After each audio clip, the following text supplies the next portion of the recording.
The difference can be between mediocrity and the creation of lasting and sustainable change. And seldomly, in my opinion, do outputs really address the value or the impact of your product, while outcomes tend to be more effective because it assesses the success of the product. So not having a product strategy is opening your product to high risk because you tend to not solve for the ideal problem or the most important problems.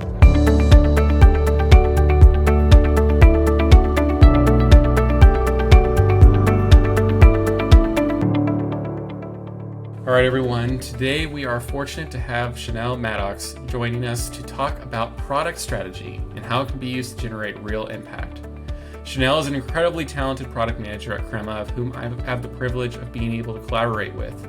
Chanel oversees product planning, client and team relations, as well as long and short-term responsibilities for team members of her product teams to reach their overarching goals throughout the product lifecycle. Chanel is also a course facilitator for Block Knowledge, a nonprofit that empowers the underestimated founder to realize their fullest potential and to impact the universe through entrepreneurial STEM innovation by providing access to equitable opportunities, mentorship, apprenticeship, and support and development.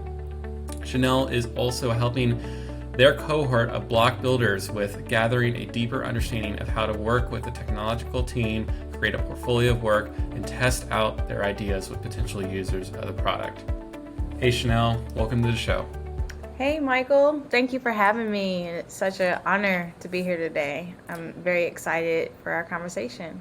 Awesome, thank you for joining. I'm really excited as well. Are you ready to jump into talking about product strategy? Yes, I am. Take us there. All right, so for those listening who are new to the concept of product strategy, could you help define what it is just at kind of its foundational level? Yeah, I'll take my stab at that. For me, oftentimes we see that we master the art of prioritizing, but don't have a vision for where we're really going. This leaves product teams more feature-focused than strategically focused. And actually, it's not a bad product strategy, it's the lack of a product strategy altogether. So having a good product strategy, in my opinion, means to have a vision for an ideal problem or the opportunities, and to identify those key features or objectives that provide the most value and solve for the problem. So how will we get there? And last but not least to this definition, I would add, it's really detailing how and why we will succeed for that product. I like that, focusing on the how and the why, not always the what. I think, and especially in our craft of product management, we're so quick to go to the what.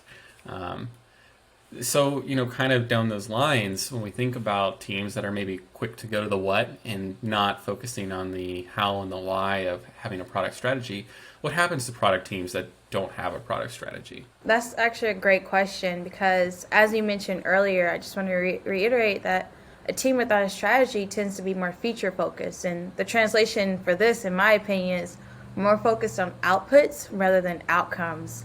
So if you're asking, well, what is the difference? The difference can be between mediocrity and the creation of lasting and sustainable change. And seldomly, in my opinion, do outputs really address the value or the impact of your product, while outcomes tend to be more effective because it assesses the success of the product.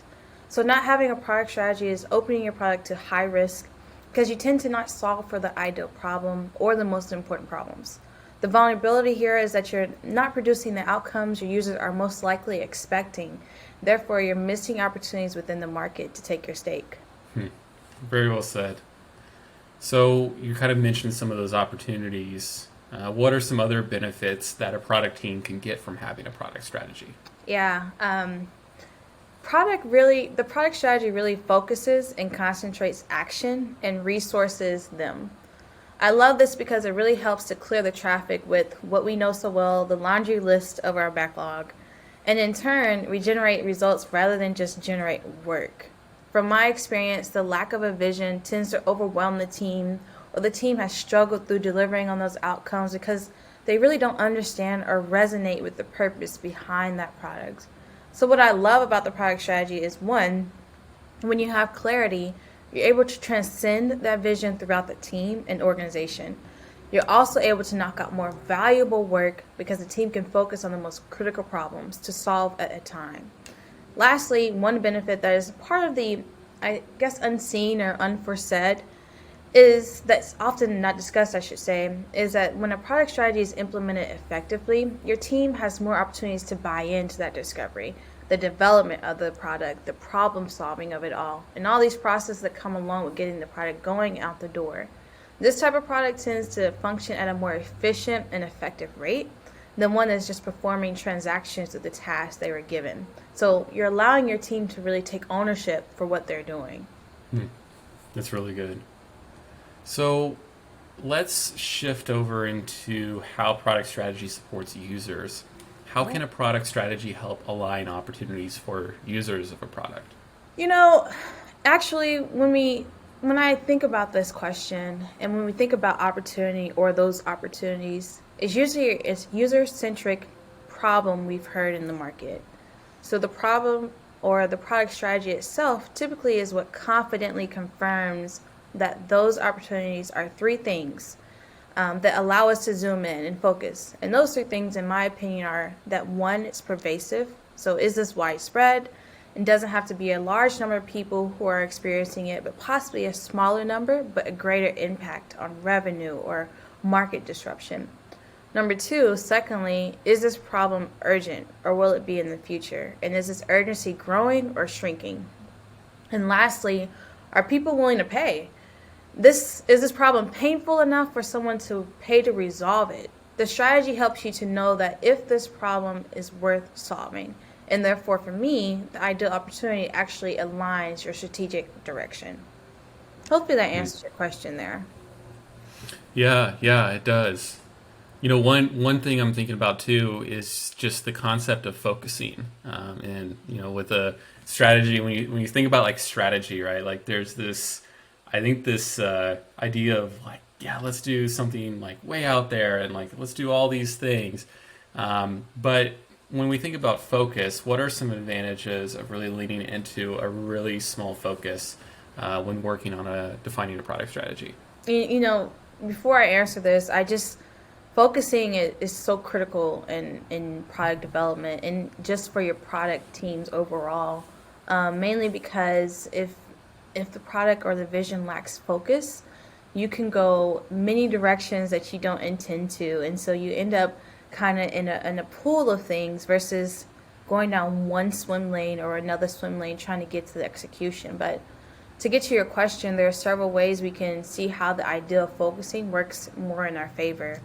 Outside of aligning it to our strategic direction, it additionally helps to help increase advantages over our competition.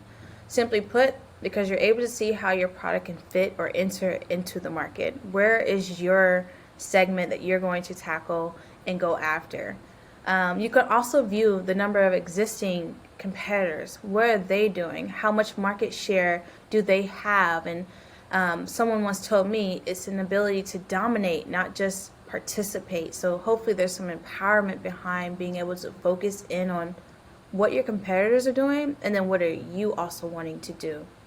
One thing I also add, Michael, is it helps you to capitalize your distinctive competencies, which ultimately are the things that you do well. And how qualified are you to really solve for the problem? So I would encourage anyone to take inventory of these things and make note of them so that when you're going to market, you can make this a part of your strategy. But lastly, a few other things is it really helps you to leverage your reputation within the market and identify how your product ultimately would fit into your product portfolio, which is just as important. Awesome. Yeah, and one of the things I've seen too is it also helps and a company really focus in their resources and their teams that are actually executing the work and building this. So like in our case of helping our clients build new software products, when we have a really focused product strategy, then you have the entire product team working towards the execution of that strategy, which then paired with those things that you mentioned, it just helps it be like that much more fine of a point in order to hit the market and hopefully see some results. Exactly. I agree. And I would second that just because when you don't have that type of clarity or those guardrails, I would put it, you can leave not only yourself guessing on what it is that you want to deliver, But ultimately, you can lead your product to be abandoned or in a realm of world that it's not really accepted to your consumers as it had been anticipated, just because you didn't have the direction or the focus to zoom in on where you need to really direct your product strategy towards. So on the flip side, how do I make sure that my product strategy isn't limiting me too much and putting me in a box? Yeah, this is actually a great question because I honestly think it's a frame of mind question or your mindset. And hopefully, this is a little bit of peace. But going back to what we mentioned earlier, it's about remaining focused on those outcomes and not just the outputs.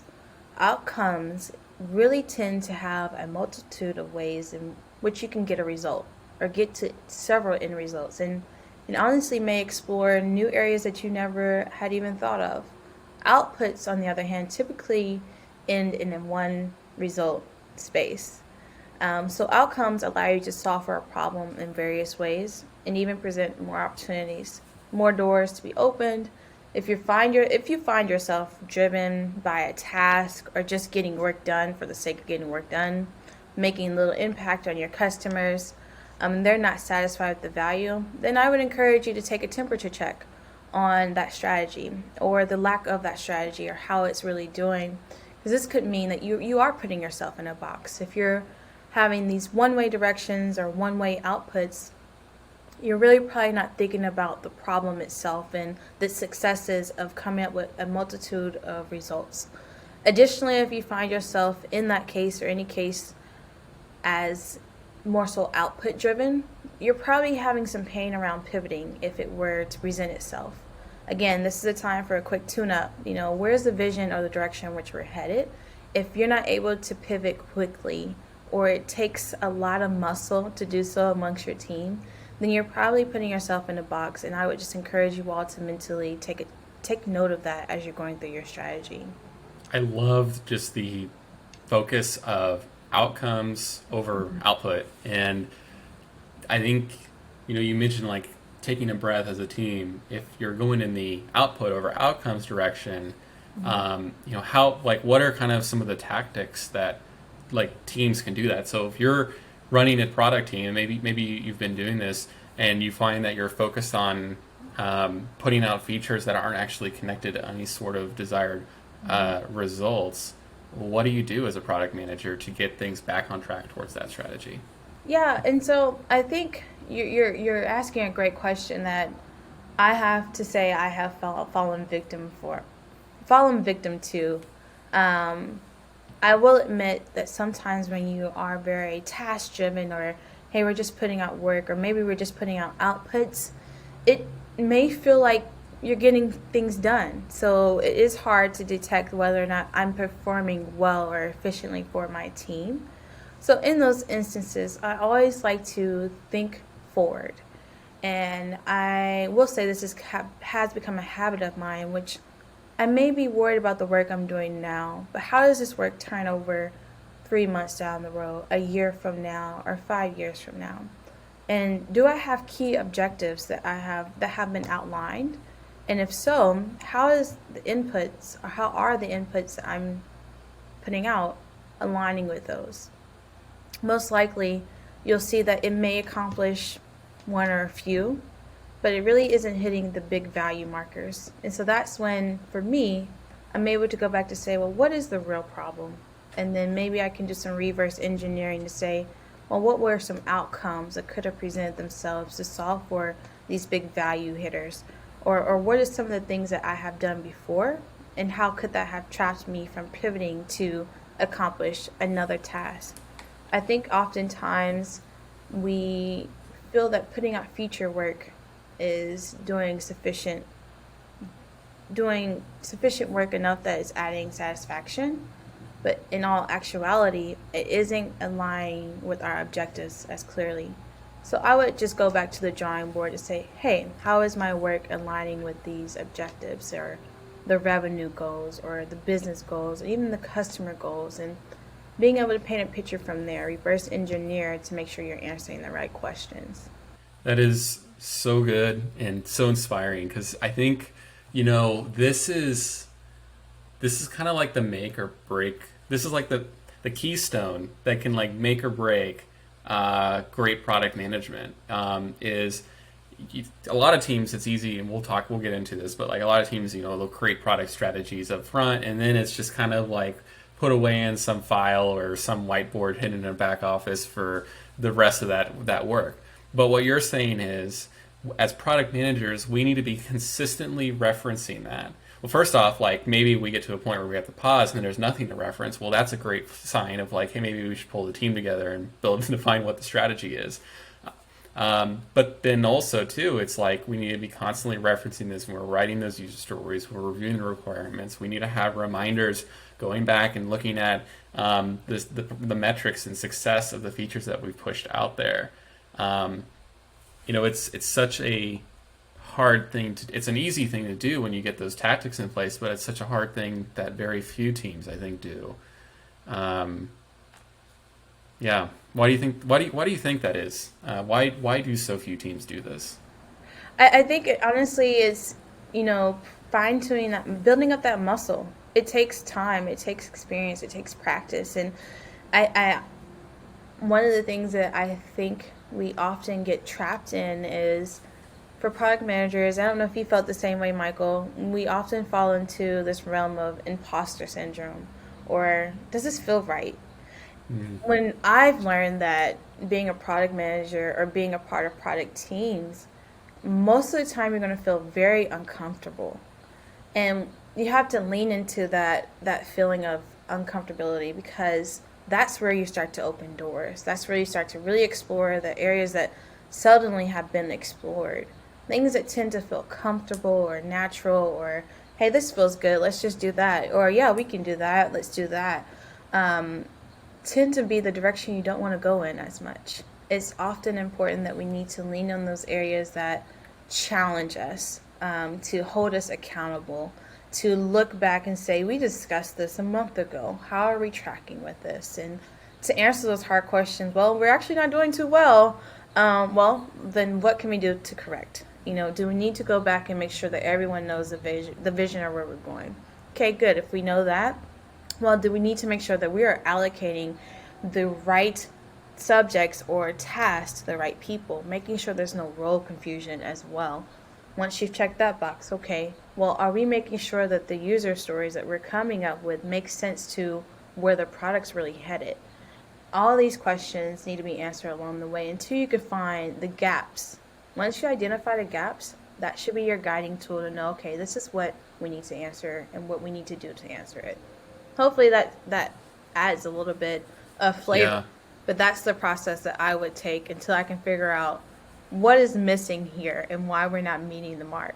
Yeah, and I definitely second what you said too about imposter syndrome. And I felt that, I feel that a lot, and I think it goes to, I'm a huge fan of Marty Kagan and a lot of the books he's written, but also the articles he's written. And there was one, I can't quite remember the name of, from a few years ago, where basically, in a nutshell, he talks about how product management and product development, from a process perspective, it's pretty easy. You can implement it. There's a lot of good resources out there.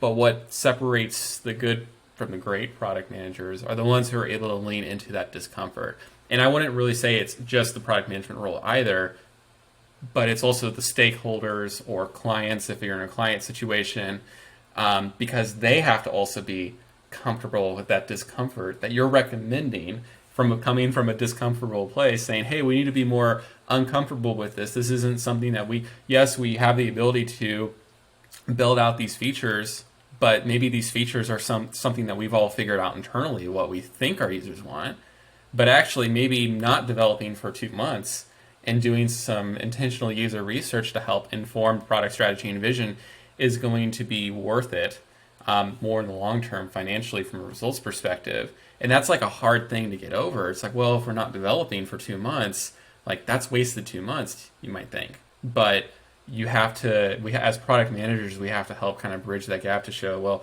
it's all about value production over output. And I think you're honestly tiptoeing around this concept of preparation. And to me, I think product strategy takes proper preparation, and sometimes it involves more commitment than the development process, which is something you may be alluding to, Michael. But there is no blueprint for the benefits of spending the time to further understand more about the problem during the preparation phase. And if I could, I don't know if you are okay with this, I would like to just add on some benefits on how this could really help your team to be more effective. Yeah. If I think one of the main things here is don't be afraid to create a space to allow outside in artifacts, and not opinion based decisions. Bring them into understanding the investment that you're going to take. It's very important that, like you said, not just the product managers, not just the stakeholders, but the team as a whole really knows, hey, this is a problem we need to solve. This is the amount of investment that we need to put behind it. And we need to make sure that everyone understands its purpose. Help them to understand the positioning of the product, the business plan, the buyer and the customer's experience, and the various personas who will be impacted. I think all of these help for them to know what is your market definition or your audience, and where do we win, where do we lose, where do we buy, and where do we build or where do we partner. I think this empowers the team to make the right decisions, to have the right knowledge, fueling their ability to really problem solve more effectively, and keyword focus. So I think if we're looking at really product strategy, it is going to take a good amount of time to properly prepare ahead of that, and to really make sure your team mitigates any confusions along the way. I think when you're like creating that strategy, that too, there's a tension that product managers might feel we have to be innovative. Is that healthy? I'm disclaimer. This is Chanel's thoughts. I think the goal is to be clear. I know a quote that I love. Forgive me, I don't remember who said it, but it read, "Be clear first and clever second. If you have to throw one out, throw out clever." Sometimes we're so determined to be so innovative and futuristic, and we miss out on doing the work that we know is going to connect the dots and make sense to your customers and your product teams. But that's not to say don't save space for balance. Clear cut and dry, if I had to put it simple, there shouldn't be a quote unquote tension. There shouldn't be tension when delivering the results for your customers, your product, or your business. Instead, there should be empowerment to expand and push the standard on those metrics, therefore producing a much healthier environment. So I would reframe that to say not tension, but empowering and making sure that your team, you as yourself, maybe a product manager, has what it takes to push those boundaries if you choose to, but ultimately remaining results-based driven, as we stand by at Crema, should be the goal. I love it. And just like that quote, be clear first and clever second. Yes. It's just something I'm going to carry in my back pocket. And it reminds me too of something I was recently reading about how Stripe approaches product management, and they have a term, I think a few other companies use this, called shaping.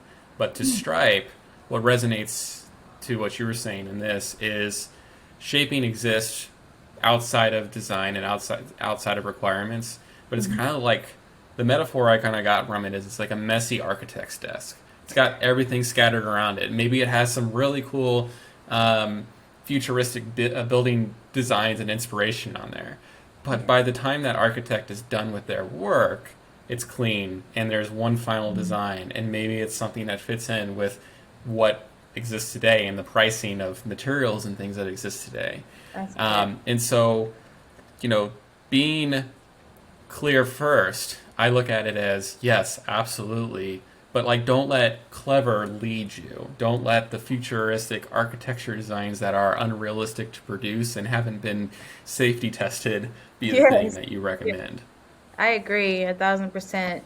And I just would hate to allow innovation to lead all the time.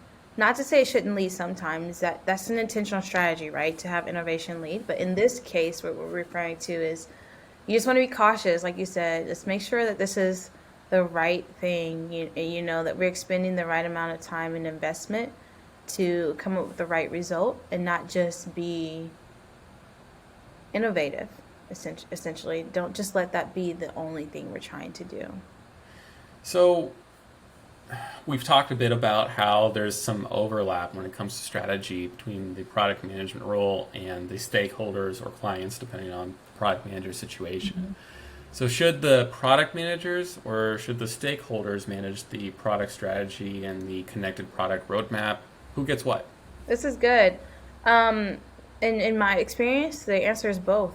Both should be responsible and accountable partners for one another. Strong product teams, in my opinion, have leaders who are able to clearly define and communicate the problem, hence those stakeholders and product owners.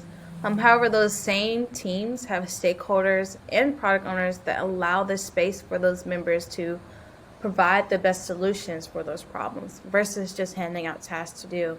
I think I mentioned earlier, we don't want a transaction-based relationship. We want one where we can clearly state the problem, but allow our teams to come up with the solution and not prescribe to them. So essentially, both PMs and stakeholders need to work hand in hand to define the strategy while enabling and empowering their teams to bring that strategy to life. That's awesome. Yeah, it's I was talking with someone today about just the roles that make up our product team. And one of the terminologies that I was sharing is like this is the role division, especially when it comes to the product itself, is not black and white.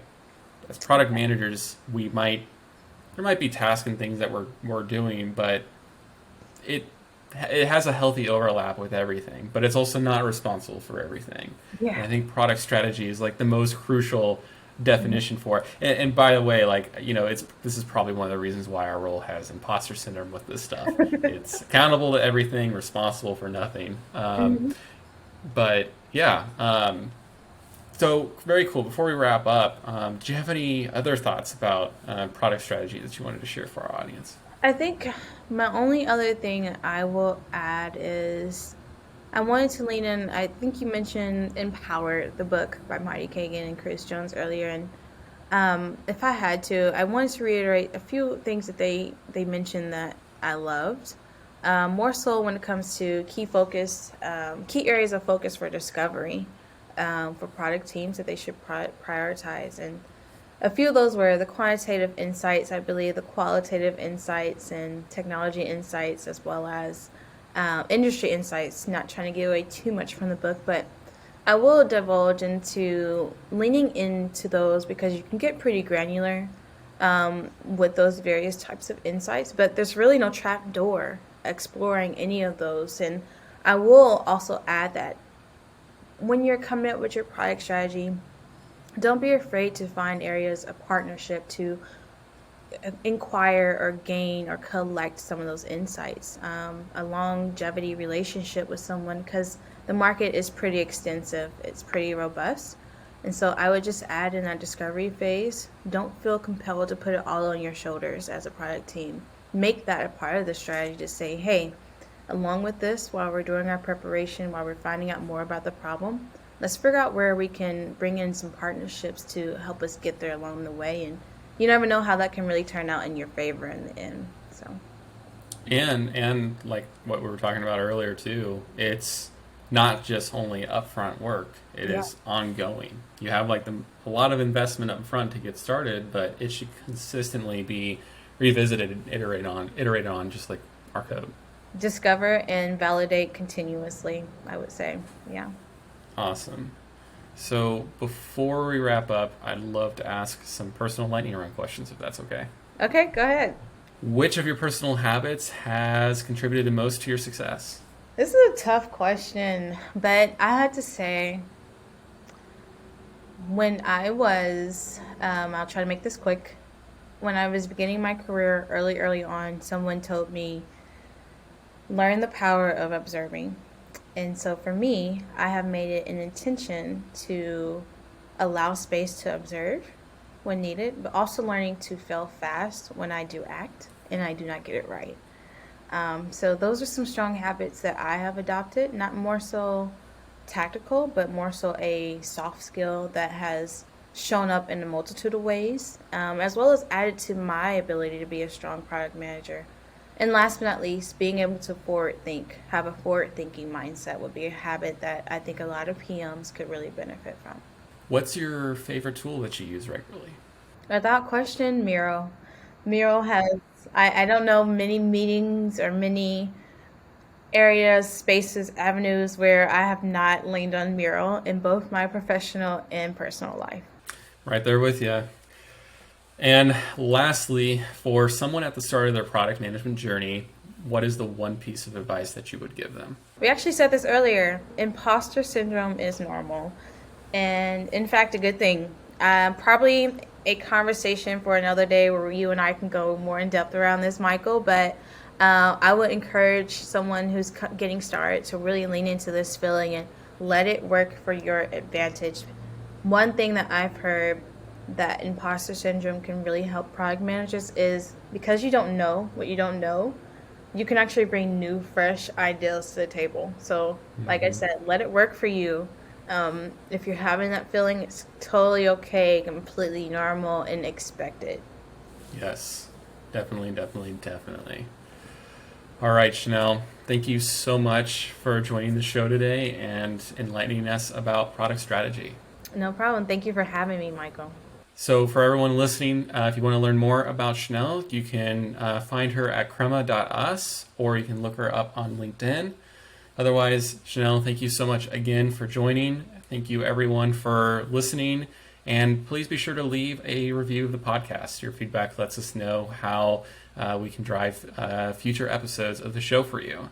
Otherwise, please be sure to follow and join our community at theproductmanager.com. Thanks, everyone, and have a great day.